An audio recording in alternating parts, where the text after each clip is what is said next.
Yes, everybody, what's going on? My name is Stephen Howson. This is Stretford Paddock, joined by Ryan today. We're having a brew, second brew that we just made, because James went and made us a brew. And I don't know about you guys. I don't know what level of black belt to white belt you are in terms of brew making abilities. But what I think a fundamental thing of a brew is the hot water part, innit? I mean, as soon as you touch the mug and it's like there's no heat coming through it, you know. If someone can hand me a brew, that probably should, yeah. If I can just hold the brew, that probably should ring alarm bells, shouldn't it? Yeah. And I didn't think. Well, I looked at yours and I was like, why does it look like a cappuccino on the top? Because that's really weird. And I looked at mine. Tea doesn't have a frothy top generally, does it? Depends where you get your tea, but not usually. No. So anyway, James can't make a brew for shit, so Callum's just had to go remake us a brew. What's happening, everybody? Thanks for joining us. Get your questions in, get your comments in. We actually forgot we was doing this today, so apologies for the lack of notice that we've got. Make sure to give it a like and give it a share and all that good shit. And we'll see some more people come in and all the rest of it. Cameron's in the comments. Just wants a shout out for passing his. I haven't passed it, so congrats, Cal. Well Devon says my brew is getting cold. You didn't know we were doing it, right? So don't pretend that. For starters, today's Tuesday, and we do this on a Monday. But with the game and everything that was happening yesterday, we didn't do it on a Monday. LD Blaze said, what should I have to tea tonight? Curry or Chinese? I'll go Chinese, personally. Do you reckon? I think I have Indian every few months, whereas Chinese is a bit more regular. Yeah, I've started to really get into the Chinese, actually. I think it's because you've got a good one nearby. I think that's the game. What's your order? I don't like one thing enough.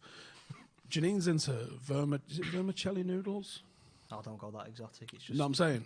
I go get me some crispy wontons, get me some curried samosas. Again, that's a bit too that sort of game for me.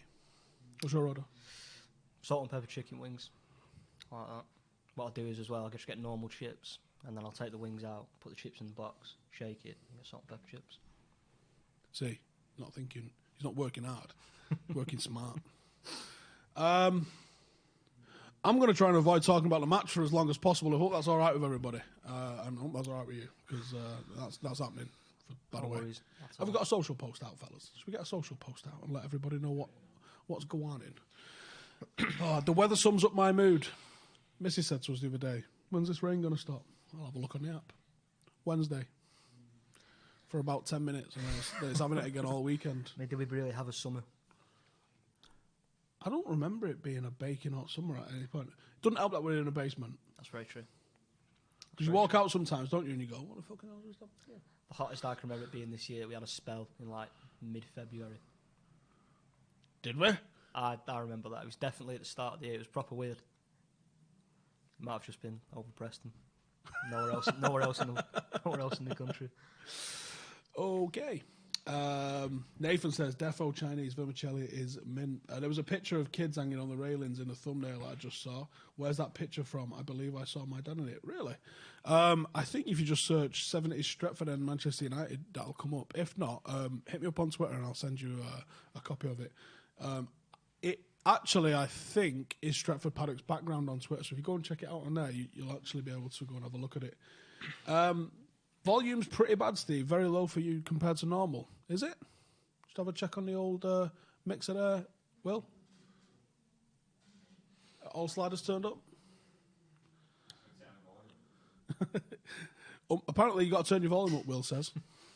Didn't swear at you, but I could feel like you wanted to say, "Time to go fuck themselves." Do we have to talk about last night? Don't. No, we don't have to, do we? All right, cool. I've got Berbatov coming on a podcast. In fact, can I send you this clip? Can you get it in? Yeah. In fact, can you send it yourself? Because you've got it, haven't you? Because we got a clip. Just let us know when it's ready to go. We got a clip from Berbatov, which I think sums up Berbatov brilliantly. And do you know what the best thing about this for me is? Berbatov's song. Let me know in the comments. Can you type it out quick enough? Dimitar, Berbatov, one look at City, and he said... Fuck off. That's what the song says, isn't it? Yep. Right? Wait till we can play this. Matthew Boenga says United should appoint Solskjaer as a technical director, seeing he's getting rid of the dead run and addressing some of the issues. Right. Why are you pinning that on Solskjaer? Like that's something he's doing?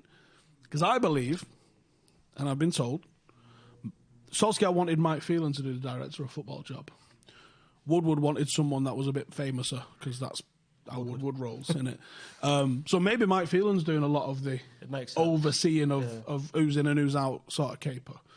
I don't think you can judge Ollie necessarily on this squad, because this squad is as weak as a squad as we've seen. Definitely. Now, the title of this video, we've got Mourinho and Solskjaer have identical records. Do you know why?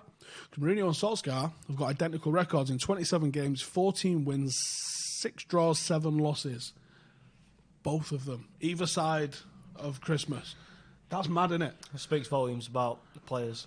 I mean, I think we all sort of laughed when Jose said finishing second with the squad that he had was one of his biggest ever achievements. But then when you actually sit back and you reflect on things that have happened after it, you sort of go, it might have been right. But again, just as you just said there, I can't really pin that on Ollie. Some stuff he is a bit naive to. But again, I've just heard, I think it was Henry Winter just put out a tweet saying he's not Klopp, he's not Guardiola, he's still learning his trade in the game. And the stuff that he's done already, he loves the club. And the players that he's brought in, Wan-Bissaka, Maguire and James, probably been our 3 best players this season. Yeah, you wouldn't really struggle to... McTominay maybe as well. Yeah, I think you could probably make a case for all of those, actually, to be honest with you. Is the Berber clip ready to go? Yes. Just give us a second. All right, no, don't then. All right. It really went then, didn't it? Look, see how excited he got. I think we'll just finish this point and then we'll roll the Berber one. I'm a big fan of that book, Soccernomics. I haven't got a copy here. My copy's at home. Like on my 3rd read of it. One of the points that it makes in Soccernomics, the example they give is Lyon in the 2000s, won 9 back-to-back titles, including with, I think, Gerard Houllier won some, tons of managers. I think there are 4 different managers in that time. Now, did they just happen to appoint 4 magic managers? And they get 4 banging appointments, which then they didn't get after that, when the team got sold out from underneath them? Or is it a bit more likely that team was fantastic and they had 4 people who could steer the ship? Now, a great manager can add 15%, and that's where people, they misinterpret. They go, well, Fergie added 15% to Manchester United. Fergie was a great fucking manager. Yeah. Hence why he added 15%. Your average manager, which what Solskjaer might be, just an average manager, is not going to add a great deal to or from a team. A terrible manager can detract from a team. But I think what we're able to demonstrate here is, certainly on the face of it, there's probably not much between Mourinho and Solskjaer. And people will be like, well, that means he's got to go then. Not necessarily. Because if there's not much between them two, there is a lot between the 2 squads in terms of ability. Yeah. And if Solskjaer's given the opportunity, I saw in 10 games, 11 games, Solskjaer play some of the best football, Manchester United play some of the best football under Solskjaer at the start of that reign. I believe you can bring that back. People refer to that period as sort of a honeymoon period, but I see a honeymoon period as like 3 to 5 games. When it was getting to what was it, not like months. 50? Yeah. It was almost taking the piss. And also, the honeymoon period generally doesn't exist, and that has actually been proven by the 27 games either side of the sacking and the appointment of Solskjaer. What Soccernomics says, and it couldn't have been proven better actually. A team, if there is a blip, and like you said, that blip lasts 3 to 4 games. If there is a blip, a new manager blip, the team will eventually revert to the average of what that team is capable of. Another one that you can pull up for this, which exactly proves the point. Soccernomics is pure maths. This isn't a guy's opinion. This is someone who has crunched data from around the world through fucking like Harvard supercomputers and gone, that's what happens. Arsenal, the record for the final whatever of Wenger and the beginning whatever of Emery is fucking identical. Now, what does this tell you? The importance placed on this messianic figure of a football manager, that everyone thinks you've got a Bill Shankly and a Busby and a Fergie and this godlike guy. Manchester City won titles before Pep. Yeah. I mean, you've said plenty of times that a manager's influence over things is massively overrated. 100%. It's not. insignificant. A good manager can add and a bad manager can detract, but the average manager can only piss with the cock you got. Yeah, the average manager is only going to be as good as the team that he's got. Tommy Docherty had a really good point on that when people say, "Oh, you did this, that, and the other with Manchester United," and he goes, "No, I had a good team, and that's what I did." A manager's job is to keep those people happy, is to manage the people, manage the personalities, keep them happy and keep them motivated. You're not going to turn Scott McTominay into Roy Keane. But I think with some of the players that Ferguson managed to get wonders out of, I think that's where people have a misconception over it. I mean, some games, John O'Shea was a good footballer, but he wasn't out of this world, was he? And some of the performances that he put in under Ferguson sort of made people think he's a lot better. But cleverly did this, and you've seen people put in good performances for a specific manager. Januzaj under Moyes, you'd have been fighting with your mates, telling them how good Januzaj is going to be. He leaves, Moyes leaves. They've never been the same again, either of them. It's not even like you mentioned Januzaj there playing better under Moyes. It's not even like he didn't get a chance under Van Gaal. I think there was a period around from September to like January almost where he got a really, really long run in the team and still did fuck all.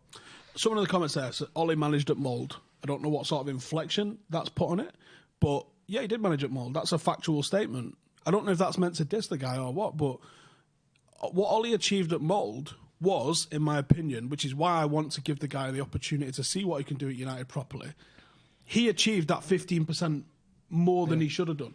He did brilliant with a team that shouldn't have done that. He didn't take over Rosenborg. He didn't take over a team that was champions season in, season out. Mould were pretty mid-table, weren't they? They were mid-table and they'd never won a league.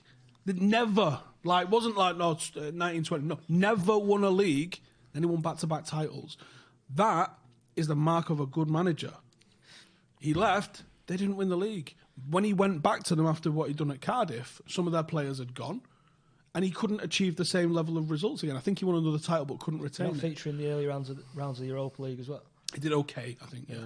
But this is, like you said, you've got to temper the expectations and level them off against what you've got. Like, is Brendan Rodgers winning the title with Celtic in Scotland impressive? Fucking no. Well, he says I'm sure everybody in this room could. He says everything when he was on the verge of a treble, and he still said, "Nah, fuck off, I got Leicester." Yeah, and that says everything. If he doesn't finish above United with this Leicester team, he's a fucking failure because that Leicester team is better than United. And on the face of it, you just said that Leicester are in a better position than us to finish higher, and people go, fuck off, I'm Man United. But like you said, the squad, not even just the team, the squad is miles better than the team's better. All right, let's have a little bit of a quick reprieve. This is coming out on my channel. I'm just going to keep checking my texts because I'm waiting on someone to tell me I can push this thing live. But, as we said before, Dimitar Berbatov, one look at City and he said, well, here's what the man said himself. How close was you to joining City? Well, it was close and not close because my agent told me that they're coming for me and they want to sign me. And I said, okay, thank you. Fuck off. I think we might need a subtitle that because it wasn't the cleanest of what he says, but he says, fuck off. I love that. I love that the song was accurate. I don't even care if you just lied to me. Let's see what some of you guys are saying in the comments. The shit players under Fergie were bought into a machine, a well-oiled machine that was up and had been running for many years. Yeah, totally.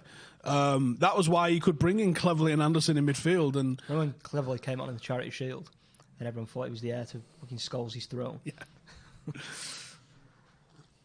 I mean, even Anderson in periods looks... I thought Anderson looked good. Anderson, at 18 years old, had Gerrard on a lead at Anfield, and I was like, oh my God, this kid's going to be outrageous. But then you find out that he loves kebabs and tranny shows on Wednesday nights at Birdcage, and you go, well, maybe he went off the rails a little bit. Mr. Kipling says, patience, please. Ollie's the right man for the job. He started getting the right players in, and people who say there's no plan, well, the players brought in the summer of the plan. Correct. My worry is that the fan base is just going to fuck this guy off too quick and the board will act because of the pressure of the fan base. And if I just want to see us see a right or wrong, right? And you can debate, and I'm sure many of you don't think Ollie's the right man, but right or wrong, I would like us to see through a plan. Louis van Gaal had a 3-year plan. We saw 2 years of it. Now, we was beating the top teams. We just hadn't figured it out. Yes, it was boring against the bottom teams. But if you'd have allowed him, he would never have signed them. But if you'd have allowed him, Pogba, Zlatan and Mkhitaryan... The Pogba deal was in the works even before Ferguson, before Mourinho, wasn't it? Years in the works before. Yeah, apparently said it took 2-3 years to make happen. You're like, wait. Which again... How the fuck do you... Who's doing that deal? Exactly. No, and is it a case of like, Mourinho turns up, he's never going to say, I don't want him. Like when you've just gone, there's a world record midfielder. Even Mourinho's not going to piss all over that chip. What I don't get about, I'm going a bit off topic here, but with the whole Mourinho... There's no such thing as off topic. With the Mourinho Pogba situation, the way it ended, I always remember in the first year, Mourinho came and Pogba was back as well. And Pogba was getting a lot of stick, and I think it was before a Europa League game. And Mourinho came out in press conference and absolutely backed him, saying he don't give an ass what people think. He's this, he's that, and that's really the only time in 3 years that he seemed to defend him. And I don't get at what point in that timeline it all just went tits up for the pair of them. Yeah, why they fell out? Well, Pogba and Lukaku fell out. And they were supposed to be like fucking best mates, weren't they? Well, I was there the night Pogba signed, stuck around, gambled, went to the Lowry. Yeah.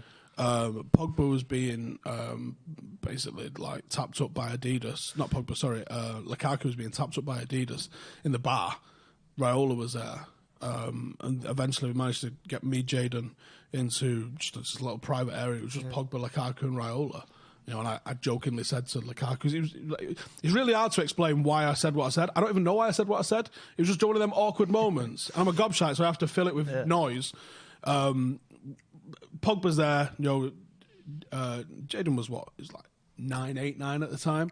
The security guard's like, come back tomorrow. He's not going to come and say it. Even though Pogba had come out and said, it was on his phone a lot, he'd come out and said, I'll do a picture in that in a minute. Just give us a couple of minutes. And then when he went into the back, security guard went, he's not doing anything.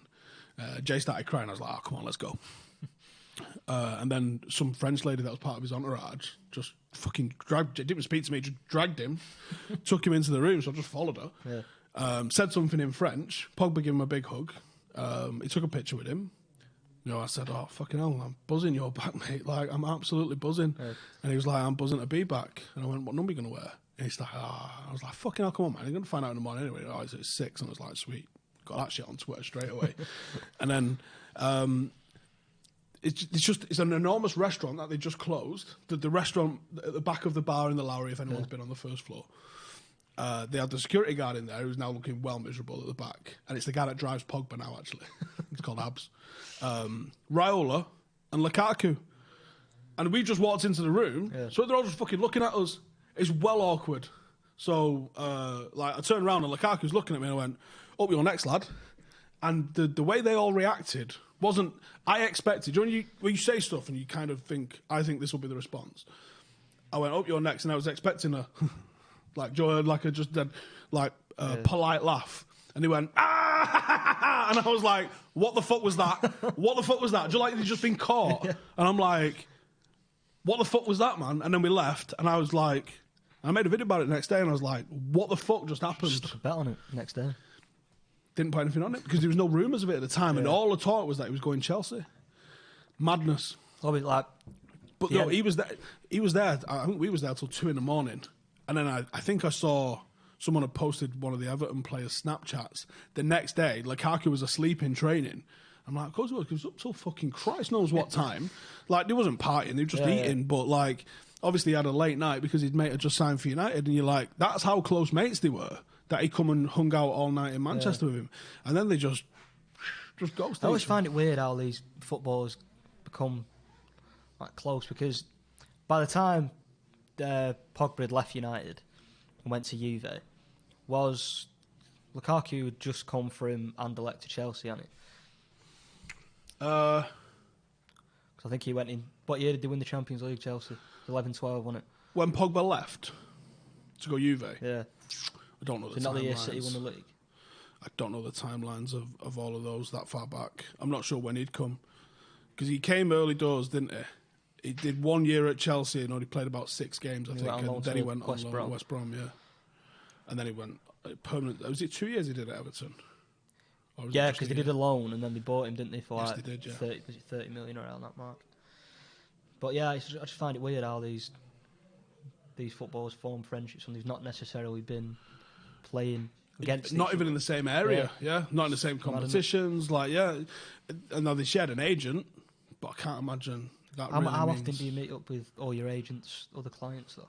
I can't imagine it's often. Who knows?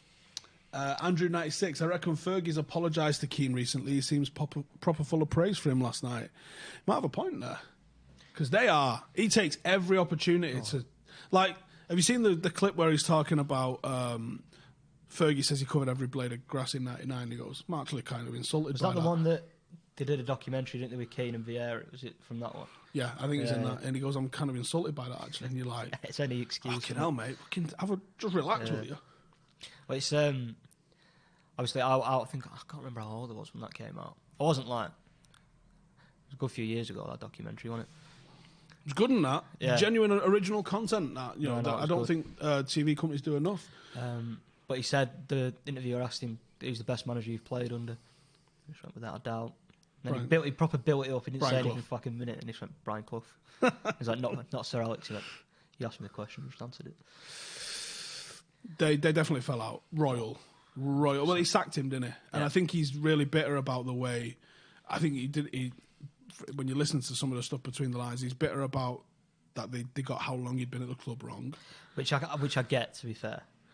But Most successful captain the club has ever had. can't get how many years he's been there, right? I mean, it's one of them, and they're both massive egos, and I'm sure the truth of what really happened lies somewhere in the middle of both of what they've said. Which, if it comes out, it comes out. But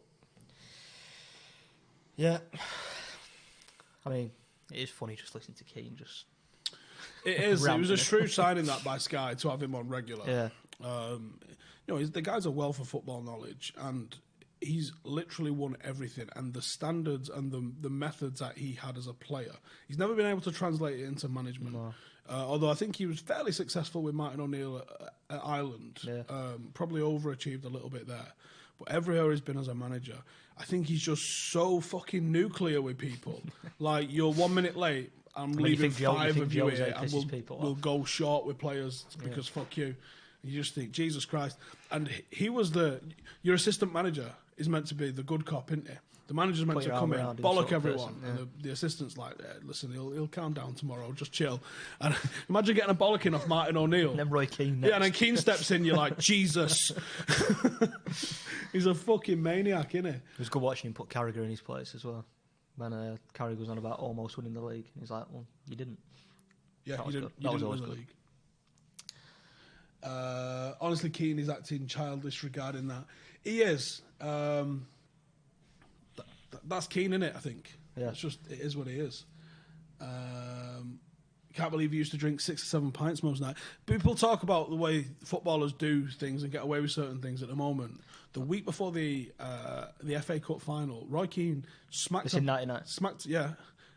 smacked a chick in town, got arrested, spent the night in the cells. Imagine that nowadays. Oh, yeah, you'd be getting sacked from your club, wouldn't you? There'd be a fucking parliamentary debate about it. That Derby player's just been sacked for drink driving, I think, as well. Hasn't Right, I'm going to throw a big case of fucking allegedly in here, but have you seen some of the photos and stuff that have come out of that? he? No, I've only Is it- read about it Is briefly. it Tom Lawrence, Richard Keogh, Yeah. allegedly on the gear and allegedly on the beer all night? The club apparently tried to say that, they tried to get him to say that they did it in training or something like that. There's careers over this. Real bad one, apparently. So there's loads of screenshots of like WhatsApp messages about local people to the incident and that. Apparently Mason Mount was in there and everything. Like I said, this is what the rumours is. You know, I'm not fucking claiming to break any news on this. It's not my fucking story, but like that kind of became a bit of a big thing. Imagine the captain of Manchester United, Roy Keane, when you're about to complete the fucking treble, smacking a lady in town and spending a night in the cells. Fergie had to go and bail I mean, him you out. have to look at when Bruno was he even on England duty, or did he just go with the squad? And he had a few too many glasses of red wine, and the media just lost his shit. I mean, like you just said there, can you imagine if that happened nowadays with Keane? When you look at the reaction to a player getting drunk on his week off, and then to that. I don't know where I stand on players drinking. On one hand, I go, fucking human. Yeah. The other hand, I go, short career. And there's that, yeah. But on another hand, if you've got 3 hands, I have no idea what the pressures of being a Premier League footballer must be like. Not just a Premier League footballer, because I imagine like your average Aston Villa player is probably not getting mithered too much. No. Your reserves, whatever. But I imagine playing for United. I think United compared to even like Chelsea and Arsenal and Liverpool, So he's on a completely different level. is steps up. I mean, you only have to listen to people that have played at them clubs and then have come to United as well. I think Matic has said it. Mata, Lukaku, it's just on a completely different level. I mean, you take the piss, but Chelsea's a big club, Arsenal's a big club, Liverpool are a big club, but we are just on a completely different... Deliberately missed one out there. Love it. I mean, you're right. You're absolutely fucking correct, by the way. I didn't even do it on purpose, it just didn't come to me head. Yeah, well, it's because they're not a big club. Where will United finish this season? 6th if they're lucky. United could, with a good run, because they've got a good run in them. Yeah. They could get into the top 4. And that's not on the back of United being good. That's on the back of Spurs bottling it, Chelsea bottling it, Arsenal bottling it. But the unknown quantities is Leicester and teams like that. Those teams that Wolves could put are out a run of that together. equation now. Yeah, season. Wolves are. And I thought Everton probably would put a bit of pressure on. I think Might Silva's be West Ham. Oh, I hope not. I fucking hate West Ham. I really do. I was in the pub before the game yesterday with my dad, and we were listing teams we hate the most. And I put Arsenal above City. Obviously, Liverpool's number 1. Chelsea. And then I think I put West Ham above City as well. City just don't... They really don't bother me. No, I'll definitely put City above West Ham. I think I'll probably go Liverpool, Arsenal, City. Leeds as well. Leeds are in the mix, yeah. There's a couple of teams which fucking... Sunderland can get in the fucking sea. Bolton as well. Bolton, absolutely. Yeah. Fuck Bolton. When they was going tits up, I was like... Good. Yeah. Unfucking lucky. Any idea why United are so bad at set pieces? We might as well hand the ball to the opposition. I can't believe people clap when we get a fucking corner or a free kick. What are you doing? Rather clap a fucking throw in. I don't think we've had a whipped in a decent corner since fucking 99. Yeah, he put it in the net. That was it. David Beckham, him. Boom, goal. That was it. That's the last time I put a fucking corner in. That was worth a wank. Don't understand what the players are doing in training, says Alir. They will be training. But ultimately, you can train as long as you want. I could go to training and spend a year with United. I'm still shit, right? I might have a slightly better touch, maybe a bit of a whip on me, right? But you're still shit. You're not. You can make slight improvements, can't you? Or you can hopefully educate the players to make some better decisions. Yeah. But you're not going to turn an average player into a world class player. You have to have that certain level. Of course you do. There anyway. I mean, Sterling's a prime example at City. I mean, it was never shit, but it was very hot and cold and up and down. But then you actually have, as much as I hate to admit it because he's a knob, but you actually have a coach like Guardiola that can instill that into the player, and he's probably the best player in the league now. Still, up there, he's certainly up there. The thing that Sterling kind of gets away with, Sterling has a lot of shots, and this is very reminiscent of Ronaldo, and even Messi to a certain extent. Yeah. They have fuckloads of shots, but because they'll score pretty much one a game. Same with Harry Kane as well. Harry Kane shoots like fuck. And you're starting to see less of that with him this year, and that's what people are actually starting to get on his case just a little bit, because Spurs are faltering. City creates so many fucking opportunities and so many, not just chances. Like, we had a lot of shots against Arsenal last night, but they were all outside the box. And that's a bollocks shot. That's not the same as if you've got 10 shots from 8 yard out. If you've got 10 shots from 8 yard out, we better be winning 5-0. All these problems. That's a missed opportunity. But when you start, like, Andres Pereira's decision making is that of a fucking toddler. He had 4 shots, and I think 3 of them were outside the box, and I think one of them was basically just inside the box. I think he's went on that run, wasn't it, in the first half? And he had Pass the ball. Yeah. You'd look sensational. How good would he look? Yeah. If he goes and does that, boom, boom, beats 3 men, and then lays a nice pass for someone else to finish. To be fair, because I was that focused on him, I didn't see if he had any other option around him. But There was queuing up. They had to go and get a ticket and everything like they do at the doctors. Just waiting to go and get your turn. That's the level of decision making that sometimes we've got too many players that are, here's my moment. And it's crept into Lingard's game of late because clearly what's happening on social media has gotten his case. Which surprised me because he doesn't strike me as that type. Do you know what I think it is like? I think you're a battleship or like a fucking cruise liner. And every time you read a negative comment, it's like a shot of water. You have enough fucking shots of water on there, you fucking take water on eventually. Yeah. I don't think anyone's bulletproof to it. No. I think you take it on.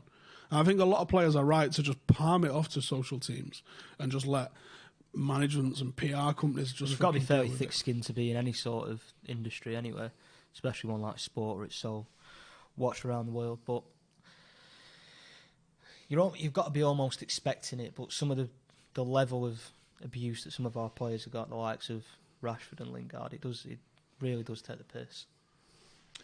Our players are too isolated too often. Yeah, and I was talking, we had a guy on my podcast yesterday who was opinionated, should we say. We had polar opinions with each other. And I was talking about, he was saying that how great a defence we had a couple of seasons ago. And on one hand, you're kind of correct. We did have a great defensive record, at least. But we didn't have great defenders. No. It wasn't like in 2008 system as well. Yeah, and this is it. This is the point I was getting. You're not pushing your fullbacks on over the halfway line. You're sitting back one or two defensive midfielders, and when you do that, it limits what you can do with the ball going forward. Because one of our strikers, one of our forwards, gets the ball, looks around, and goes, "Me then, yeah, all right, sound."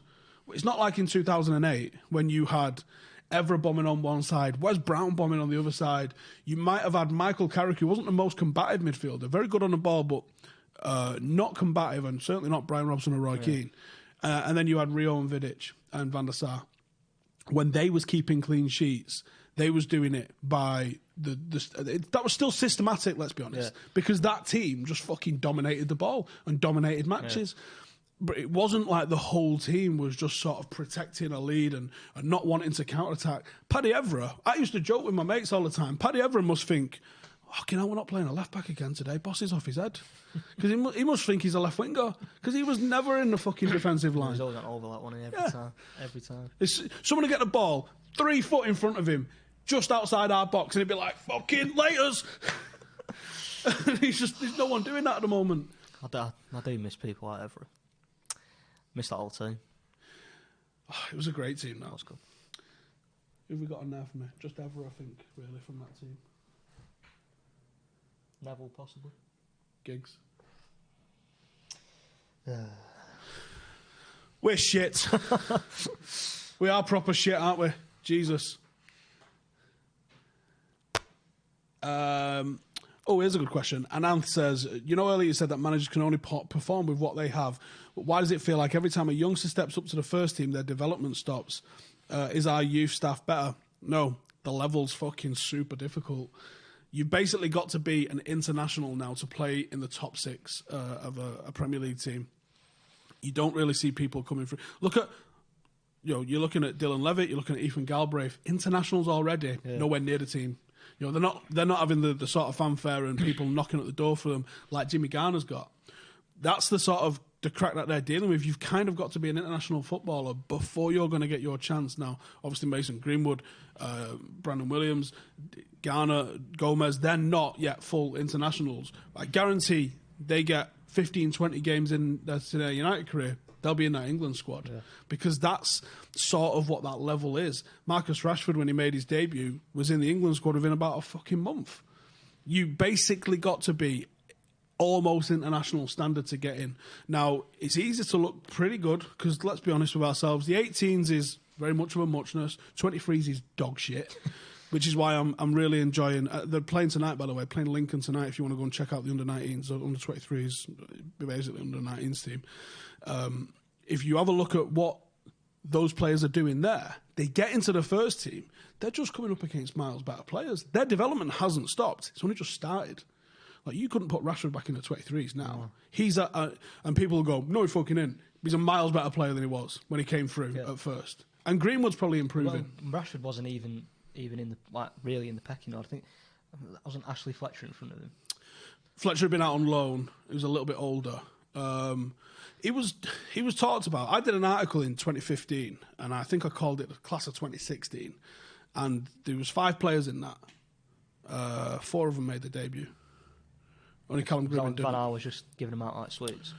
None of them made the debut when I wrote it. Yeah. No, none of them. It was Tuanzebe, Marcus, Angel, Fosu Mensah, and Callum Gribben. And I said, these players will all play for United. What's happened to him now, Gribben? I heard a bit about him. Listen.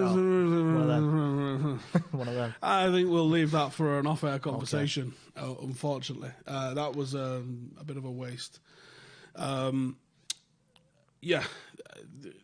Gribben had all the skill in the world, but not the mentality. It's a difference, isn't it? Yeah. I think you've got to be bulletproof mentally. I think the jury can still potentially be out on Fosu Mensah, whether he's definitely got the footballing ability. Do you think with how crap we are in midfield, he's going to actually play there? I think the best thing that could have happened to him was getting injured at the time he got injured. Yeah. And because if he wasn't injured, I think he'd have gone. I know that Ajax was trying to get him back. So I think with him getting injured and wouldn't have been able to pass a medical, him getting injured, still at the club, once he regains fitness, so I believe he trained last week. Yeah, he's back in training. So I think he's going to start noticing. He's going to start getting noticed. And I think that can only be a good thing for him because cast your mind back to that Spurs game. As soon as he went off, we just absolutely fell to pieces, didn't we? He carried us through that game. 100%. It's one of the, like, you mentioned Van Gaal there, and he didn't really get a chance to finish what he started.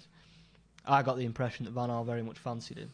And if Van Gaal had got that third year, would we be looking at Fosu Mensah now as a pretty much established first-team player? Very well. Would he have? He probably wouldn't have played as much as Rashford had because he's played basically all the games that was available. But yeah, you'd think so. I think he'd probably be 40, 50 games into his career. Yeah. Might have gone on loan somewhere. Might have stayed. For me, Fosu Mensah was one that had all the physical attributes you could want, and he had a couple of gifts as well at youth level, which was I was calling him the Black Brian Robson, man. Like, he had that all-action sort of thing about him. He reminds me a little bit of Kante in terms of, like, he's a ratter. Like, he just sniffs out danger and gets after it. Probably could do with being a bit more refined. Kante's got way more quality on the ball, like, and a calmness about him. I only think that's come into Kante's game recently, though. Maybe. Because when he was at Leicester, I didn't actually think that he was that great on the ball, and even in his first year or so at Chelsea, I thought his ability on the ball was not like, because people were going about him being the best midfielder, not even in the league, in the world at that time. I was like, can't pass for shit. But recently, I think he's I can't remember what game. I think it might have been the Super Cup final against Liverpool, where he was almost just like nutmegging people for fun.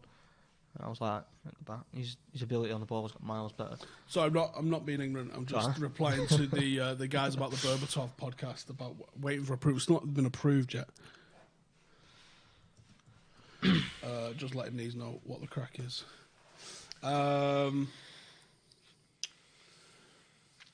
Could someone enlighten me to what the title means? Yeah, just watch the video back. We say it quite early up. We do not need Longstaff, says Vicky Busk. Respectfully, I'll disagree. I didn't get it when we was linked to Longstaff. I was like, the fuck are we doing that for? I'd rather just give James Garner a go. From what I've seen, he's played 5 games more than Jimmy Garner last season. When I've watched him and I've looked at what I believe United need because of what I believe United are trying to do, United for me, and as good as McTominay's been, this is a weakness of his. He's moving that ball from back to front. Yeah. Longstaff, if he does nothing, he takes the ball in a half-turn fucking mint. Like, you go, I kind of get it.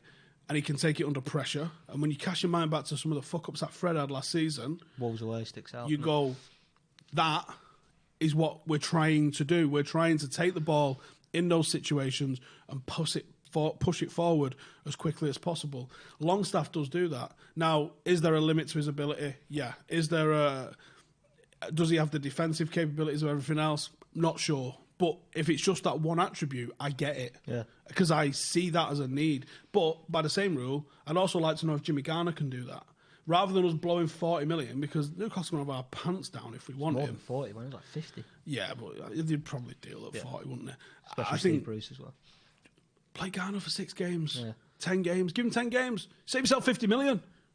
Do you think like, so say, let's hope it doesn't get to this, but say we're sat 8th in the league, out of all cup competitions, and we've got like another, I don't know, 12, 10 games left of the Prem. Would you just literally just play the likes of Williams, Garner, Gomez, just pretty much every game? See, I would have said yes a few weeks ago, but I spoke to some of the lads. And when I spoke to some of those younger lads and asked them about when they're playing and some of the games that they've played, when they've played in the leasing.com checker trade bullshit trophy, or when they've been on tour and they've played 50, 60 minutes, they've said they had nothing left. So physically, we might go play 90 minutes in the academy, play 90 minutes in the first team. Yeah. The lads themselves are saying there's an intensity which is taking some adaptation to get used to. Is that a bit of that must be from the crowd and the atmosphere though as well? Oh, can you imagine? Like, have you ever had an adrenaline dump? Have you ever had one? No. No. So I've probably only had about 2 or 3 where stuff's happened. Sometimes it happened in the army where things had happened, and then you would recover from it, and then afterwards you're dead, every muscle in your body, and you're like, what the fuck has happened? Yeah. Well, adrenaline's just carried you through the last 6 or 8 hours or whatever. Yeah. It's probably not going to be that for sport, but when I have an MMA fight, the adrenaline dump that you get, you just go through this turbo mode, and I can imagine you have to anaesthetize yourself to that a little bit, to get used to the crowd, to get used to the fans, to get used to playing in front of 80,000 people, to get used to fucking Anfield away and people are like, you fucking die, you little cunt, and stuff like that. And even some of the stuff that they see online, that's got to take a little bit of getting used to. Yeah. And the lads they played in front of fairly ordinary crowds and fairly in pretty not hostile crowds. So I can imagine the level, a Champions League night, things like this, the intensity you must have got. I mean, can you imagine maybe the whole club's still on a fucking come down from Paris? Because that's inexplicable. And I tell you, this is terrifying as well. We haven't had this stat is definitely changing the next month or 2. Otherwise, it's about to get fucking gross. We haven't won away since Paris. Yeah. It was about 14 years ago, it feels. We've got, is it 6 out of our next 7 are away games? That stat has to change. The one home game's Liverpool. Yeah. Are you fucking kidding me? Best staying off Twitter for a bit. Oh, yeah. I'm going to go back to writing letters to people, I think. Oh, shit. Let's see what we're saying in the comments. Jacob says, Son, Firmino, Ericsson, De Bruyne, etc. You can get great players for not astronomical figures. Didn't City pay 50 million for De Bruyne, though? Yeah. At a time when 50 million was like, hang about. Because I know that the fees have just been going through the bleeding roof lately. Pellegrini's last season, which was... Wasn't De Bruyne one of those waste of money style headlines on the back of the Mirror like they did with Marshall? Possibly. I think he was, But that tells you how much he was relative to what the transfer fees was at the time. But I mean, any player that we go in for is automatically right. There's 40 million there on top of what their actual transfer value is anyway.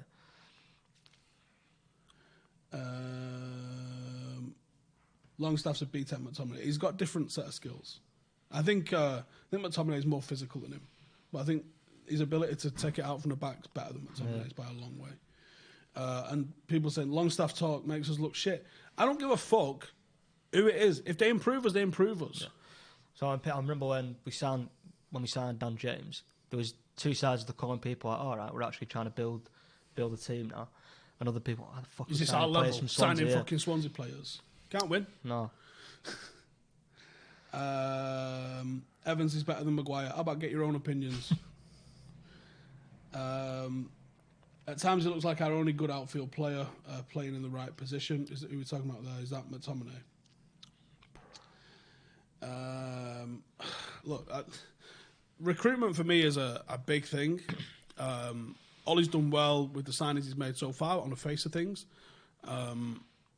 Whether that's Ollie or the team or the recruitment team. I did speak to someone at United, actually, and I asked about what the process is. And last summer, Jose, trying to think how we word this one, was a little bit miffed with the recruitment.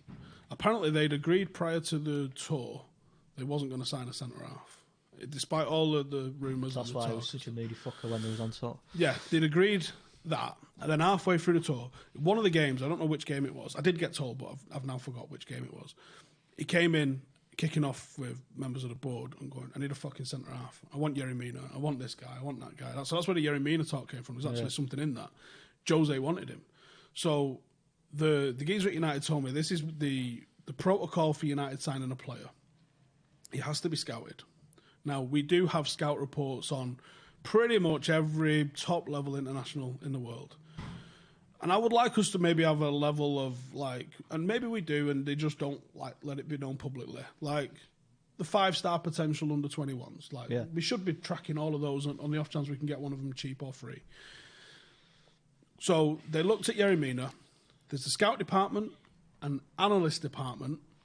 There's the management team, which, as I was talking to the guy, he said it was Ollie and Mike was the management team. Yeah. Didn't mention Carrick or McKenna, interestingly. So it's Ollie and Mike. And then the negotiation team, the board level team, which is Matt Judge and Ed Woodward. Mostly Matt Judge. Any of those teams, groups, partnerships can veto a deal. If the scouts don't like him, it doesn't matter if the analysts, the management, and the board like him, he's not signed. If the scouts like him, Jose, Ollie likes him, Judge and that all like him, but the analysts say, they don't sign him. Or if you can get all the way down to the chain and Woodward decides he don't have enough Instagram followers, he doesn't get signed. I don't know if that's true or not, but it's a funny line. Won't surprise me. Yerry Mina, the analyst looked at him and said, he's not a good player. That's why he wasn't brought in. Jose lost his shit. Kicked off and said, you're trying to fucking undermine me, this, that, and the other. And that was the beginning of the end. Yeah. I mean, with Mourinho, you don't hire him. You know what he's going to give you. You need to back him, and you need to give him as much as he wants. Because at the end of the day, love him or love him, he will bring you success. You can't say that about everybody. Back everyone with the money. I suppose. Pep's the greatest manager in the world, according to people, right? Took a team that had already won the league, initially didn't win the league with them, spent I think the amount he actually spent was a fuck ton on the defence.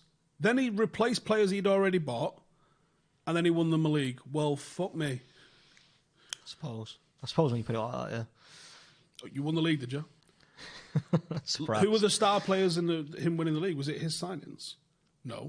De Bruyne, Sterling, Aguero. De Bruyne, Aguero, Sterling. Only Bernardo Silva, probably. I mean, there's probably more now, but initially, only Bernardo Silva was one of his signings. And I think, he was a Pep signing, wasn't he? Bernardo Silva. He was a Pep signing. But even he just started pretty slow. But I know you can't really say it with City because they've only been relevant in the last few years, but is there not a sense in that it's like buying players for a certain philosophy? Absolutely. Now, De Bruyne was apparently signed for that philosophy way before... Because City knew they were getting Guardiola. Yeah, and Pep apparently turned him down for Bayern and let him go to City, which is well bent. Yeah. And probably no wonder why Bayern don't like the guy no more. But yeah, there's absolutely a way. And the fact he could have won a Champions League with treble winners as well. I believe there's a guy... who is it? Oh, fucking I got text the other day about it. Supposedly, City have already lined up Pep's replacement for when that happens. Did he say it was? Yeah, let me find out. Can I take a guess? Go on then. Allegri. Nope. Is it an unheard of? Not unheard of, but a shock. Is it that fella from Hoffenheim, the real young manager? No. Oh. I don't know them. Van Bronckhorst. Where's he at? Feyenoord, apparently. Now, has he been identified and signed up, ready to roll, or is he one on a shortlist? I don't know the answer to that. Only the City owner's going to know the answer to that. But one thing I have to say, what they've done with, training ground's a fucking training ground. Ultimately, You need a fucking pitch and some cones and a net. Yeah. Right. The sports science stuff that comes on top of that's nice, but fundamentally that's all you need. They've got that. They've also got a great academy stadium, which they don't let any cunt in, which is weird. And I do wish, I'm jealous of that. I wish United had our own academy stadium. With our heritage and what we stand for, it's a fucking scandal that we don't have an academy stadium. But what impresses me the most about City isn't that Guardiola was the greatest manager that's ever been. But it's that they set themselves up for him to be the greatest manager, for him to be the best he could possibly Comes be. down to planning again. The 8-year-olds that he's never going to fucking play, because he don't play the fucking great 20-year-olds they've got. No. The 8-year-olds are playing his way. There was players signed for him. There was positions identified for him. They got the Barcelona backroom staff for him. Right or wrong, Manchester City set that fucking place up to be successful. And if that's true what they're doing in identifying his successor, they're setting themselves up to be successful for fucking ever. I mean, and that annoys me. Yeah, I mean, we take the piss out of the amount of money they spent, and they have spent a shed load of money, but sometimes you have got to hold your hands up and say they are just a well-run club as well.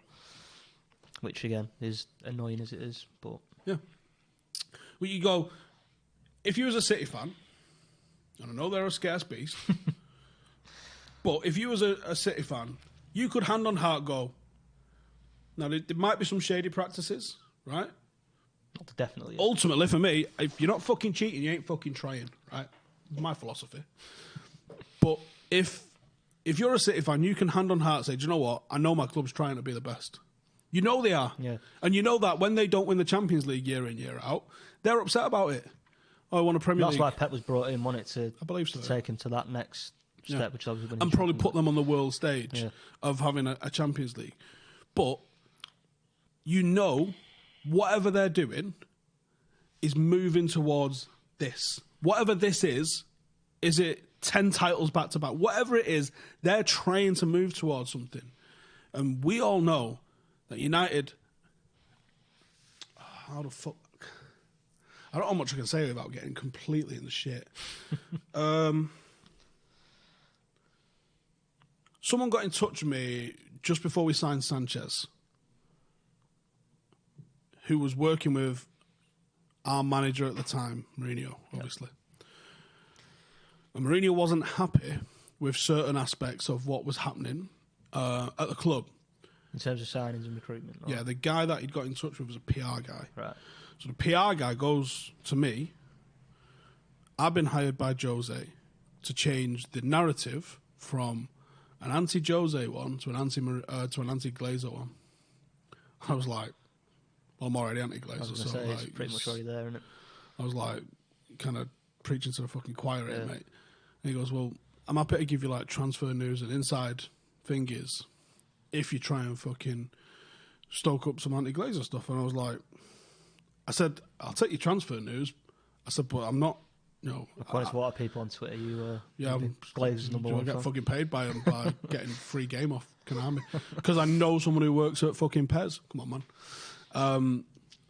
So, Jose wasn't happy with... The example that this guy gave is Jose wanted Danny Rose. Yeah. Didn't rate Luke Shaw. Wanted Danny Rose. And the board was going to him, what about Sessegnon? He was like, fucking want Sessegnon. Want Danny Rose. I need players. He asked for players that was ready-made. This that window all over, and that summer. And then he went, and then I'll start bringing in players. But I need a stronger team first. And then when you look at what Solskjaer's actually signed, Maguire aside, Wan-Bissaka, a lot of money, but 20, 21. Yep. Dan James, 21. Now, is it the board that have gone, we would like to just bring in these younger players? Now, are they doing that for a financial reason, because they're a bit cheaper, and you've got resale value on them? Are they doing it because they truly believe... that they might be doing it from a purely positive sense, and just because we don't fucking like them, we might be pouring negativity on it. They might be going, yeah, I'd like us to actually sign a young... because that's the philosophy of United. They might be doing it for those reasons. I don't think so. But they might be. Yeah. And we might be fucking besmirching them for no reason here. But when you look at the evidence of what's happened, you know, and this guy kind of fucking let it be known this was the case. If you want to know who that guy is as well, go and have a look at Anthony Joshua's entourage. He's a very prominent figure in Anthony Joshua's. Is it? No. I'll tell you off camera. Right. But yeah, it was one of the weirdest conversations I've had in my life. Yeah. And some very interesting stuff. Didn't like Marshall. Said fucking Chris Mullin's a coward.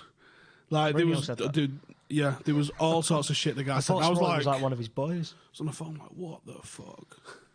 Why didn't he like Marshall? Just work rate. Can't remember. Because obviously he tried to get He rid just of him. didn't like him, yeah. He tried to get rid of him in his last Yeah. window, didn't Yeah, I can't remember what the exact reasoning behind it was. I can't remember who he liked. I'm not sure it was anyone. Certainly wasn't many by the end of it. I don't think there was many players that seemed sad to go. Probably Fellaini. he? Matic. I don't even know if what you'd assume, wouldn't you? But Yeah. like, I don't even know for sure. Like, Adesh says, what I don't get is Ollie did well in the first few games. Yes, we had a lethal defence, and now we have a better defence, but we aren't playing as we did in the first games. I'm like, what the fuck? Yeah, The shape's changed though, hasn't it? I don't get it. Yeah, we played 4-3-3 then, 4-4. and it wasn't just that. No. But you're right, and it's inexplicable almost. I really preferred us in that 4-4-2 dime. I think away at Spurs when we played that with Lingard almost as a false nine and Rashford and Martial as wide forwards. I thought that really worked, especially the way. I mean, you can't do that against every team because obviously we were set up in that game to play on the break. But against the big teams, like especially like Liverpool and people like that. One thing I will knock Ollie for, because I think fundamentally he needs patience. Yeah. He needs patience and he needs resources. So Alex Ferguson's the greatest manager the world has ever seen, and I will stand on that. It took him 7 years. It took him 7 years with a team that had come third, fourth, with Brian Robson, Paul McGrath, Norman Whiteside, Mark Hughes, some fucking players in it. Fergie, when he joined, I think he came he had a weird one where he came I think he came 11th, second, and after he came second, now just think about how this would go down. Going from second to 11th and then 13th. That was when all that Terrell Fergie stuff came out. Who the fuck would have said this Scottish cunt's got to go in the right order? If you fast forward to a Twitter era and you go, right, how does this all go down now with all of these guys? What you will see is this Scottish cunt did it in a farmers league. Can't do it in England where it fucking matters with the big boys. The job's too big for him. Boring fucking 1-0s, boring fucking football. He's got rid of McGrath. He's a fucking idiot. He's got rid of Whiteside. He doesn't know what the fuck he's doing. Yeah. And then in 1990, he managed to pull an FA Cup out of his arse, and then he just didn't stop with the trophies. But if it took the greatest manager ever, 7 years, and if Ollie's only an average manager, surely he needs more than 6 months. Yeah. Do you think there could possibly be a sense that they've got Ollie in to not... They don't see Ollie taking us to win a title again.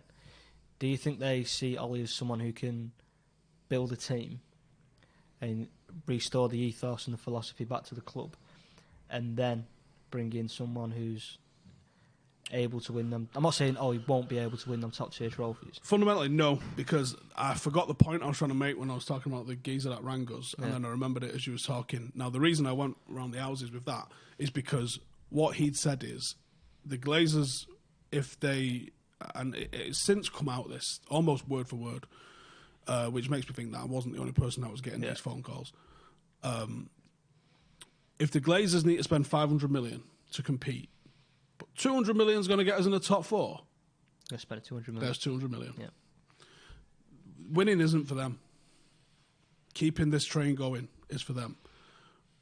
And here's the problem. When you've got, even Leicester are going, how do we win the league?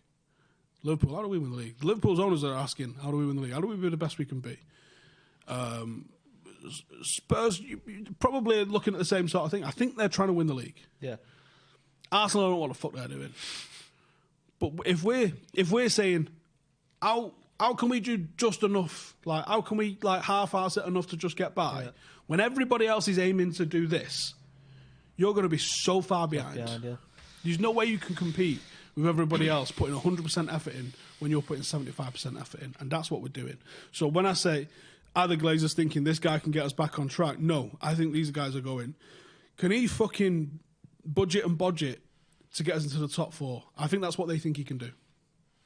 And they will give him the time. I think they're going to give him a little bit of time anyway. Because they have to, man. You can't lurch from, like, the The logic behind Moyes made sense. Yeah. The execution was fucking awful, but the logic made sense. The logic of bringing in Louis van Gaal made perfect sense. The logic of sacking him made sense. The logic of bringing in Jose Mourinho made sense. The logic of sacking him made sense. The logic of going in a totally different flavour.